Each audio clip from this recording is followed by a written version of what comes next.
दरम्यान निवडणूक आयोगाच्या पत्रकार परिषदेनंतर काँग्रेस प्रदेशाध्यक्ष हर्षवर्धन सपकाळ यांनी प्रत्युत्तर दिलेलं आहे। राहुल गांधींनी निवडणूक आयोगाचे सर्व वाभाडे काढलेत असं म्हणत निवडणूक आयोगाने स्वतः लिहून पत्रकार परिषद घेतली का असा सवालही हर्षवर्धन सपकाळांनी उपरोधीपणे विचारला।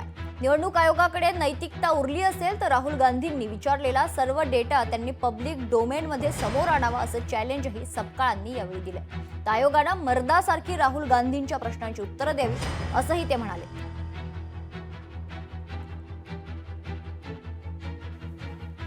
आज निवडणूक आयोगाने घेतलेल्या पत्रकार परिषदेवर हर्षवर्धन सपकाळ यांनी हल्लाबोल केलाय। राहुल गांधींनी निवडणूक आयोगाचे वाभाडे काढले असं हर्षवर्धन सपकाळ यांनी म्हटलंय। तर काँग्रेसचे हर्षवर्धन सपकाळ यांनी चांगलाच हल्लाबोल केला।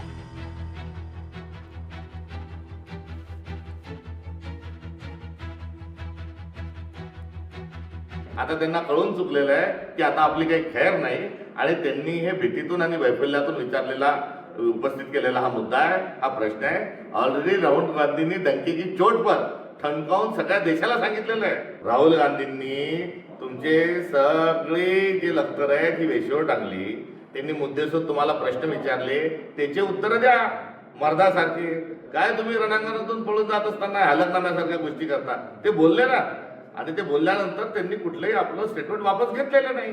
त्यामुळे आता तुम्ही या हलकनाम्याचा मुद्दाच काही उपस्थित राहिला नाही। आता त्यांना कळून चुकलेलं आहे की आता आपली काही खैर नाही आणि त्यांनी हे भीतीतून आणि वैफल्यातून विचारलेला उपस्थित केलेला हा मुद्दा आहे, हा प्रश्न आहे। ऑलरेडी राहुल गांधींनी डंके की चोट पर ठणकावून सगळ्या देशाला सांगितलेलं आहे। राहुल गांधींनी तुमचे सगळे जे लष्कर आहेत ही वेशीवर टाकली, त्यांनी मुद्देसूद तुम्हाला प्रश्न विचारले, त्याचे उत्तर द्या मर्दासारखे। काय तुम्ही रणांगणातून पळून जात असताना हलकनाम्यासारख्या गोष्टी करता, ते बोलले ना, आणि ते बोलल्यानंतर त्यांनी कुठलंही आपलं स्टेटमेंट वापस घेतलेलं नाही। त्यामुळे आता तुम्ही या हलकनाम्याचा मुद्दाच काही उपस्थित राहिला नाही। लोकशाही मराठी ऐका, पहा, जागरूक रहा।